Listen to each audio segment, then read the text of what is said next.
51 වෙනි කොරියානු ගණිත ගැටලුව අපිට දීලා තියෙනවා 7න් 4 බහුපදයක් විදිහට 10න් 1යි x එකේ සංගුණකය cn එක xn පදයේ සංගුණකය 10n බලයෙන් 1යි x එකේ ඉඳලා x 100 වෙනකම් පදවල ඓක්‍ය අහන්නේ. දැන් මේ ගැටලුවේදී අපි මනසට ගන්න ඕන 7න් 4 තියෙන විදිහට සුළු කරන්න බෑ. එහෙනම් දශම සංඛ්‍යාවක් විදිහට හරව ගන්න වෙනවා. ඔය දශමයක් විදිහට හරව ගද්දි මෙන්න මේ සංඛ්‍යා ටික එන්නේ. බෙදලා බලන්න. 5 7 1 4 2 8. මේ අංක 6 තමයි අපිට රිපීට් වෙන්නේ. එතකොට මේක භාගයක් විදිහට අපි ලියාගමු. ඉස්සෙල්ලම භාගයට කලින් දශම විදිහට ලියාගෙන 0.5 එකතු කිරීම 0.07 එකතු කිරීම 0.001 එකතු කිරීම 0.00004. දැන් භාගයක් විදිහට හරව ගමු. පාට මාරු කරගමු. මේක එනවා 10න් 5 අපිට පේනවා 10 2 බලයෙන් 7 10 3 බලයෙන් 1 10 4 බලයෙන් 4. ඔය විදිහට පද ටික යනවා.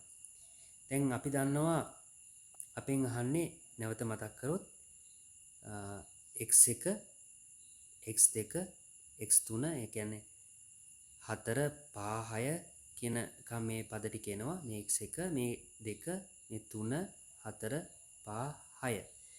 එහෙමනම් අපිට මේක 100 බෙදන්න වෙනවා 6ෙන්. දැන් 100 6ෙන් බෙදපුවම ඔයාලට එනවා පේනවා 16යි ඉතිරි 4ක්. එහෙමනම් දැන් අපිට මුල් පද ටික එකතු කරගන්න ඕනනේ. ආයි කියන්න මේ පද ටික එකතු කරගන්න අවශ්‍යයිනේ. ඒ කියන්නේ මෙතන 5 7 1 4 2 8 ආයි යන්නේ ඒකමයි. ඒ හින්දා අපිට ඒක එකතු කරගන්න වෙනවා. එතකොට එන 5 7 1 4 මෙතන එනවා 2 8. දැන් මේ සෙට් එක එකතු කරාම ඔයාට ඒ පිළිතුරක් කීය දෙන්නේ 12යි 10යි 22යි 23යි 27ක් එනවා නේද? එතකොට 27යි 27 සෙට් කීයක් තියෙනවද මෙතන? 16ක් එනවා ඔයාලට පැහැදිලි. එතකොට දැන් අමතරව තියෙනවා එහෙනම් මේකේ සුළු කොලම් පිළිතුරු ලියමු 432ක් එනවා. දැන් ඊළඟට කරන්න අවශ්‍ය දේ බලන්න. දැන් අපිට ඊළඟට තව පද 4ක් ඉතුරුයි. ඒ කියන්නේ නම් 5 7 1 4 වෙනකම් එකතුවක් අවශ්‍යයි. එහෙමනම් ඒ ටිකත් අපි එකතු කරගමු. 5 එකතු කිරීම 7 එකතු කිරීම 1 එකතු කිරීම 4.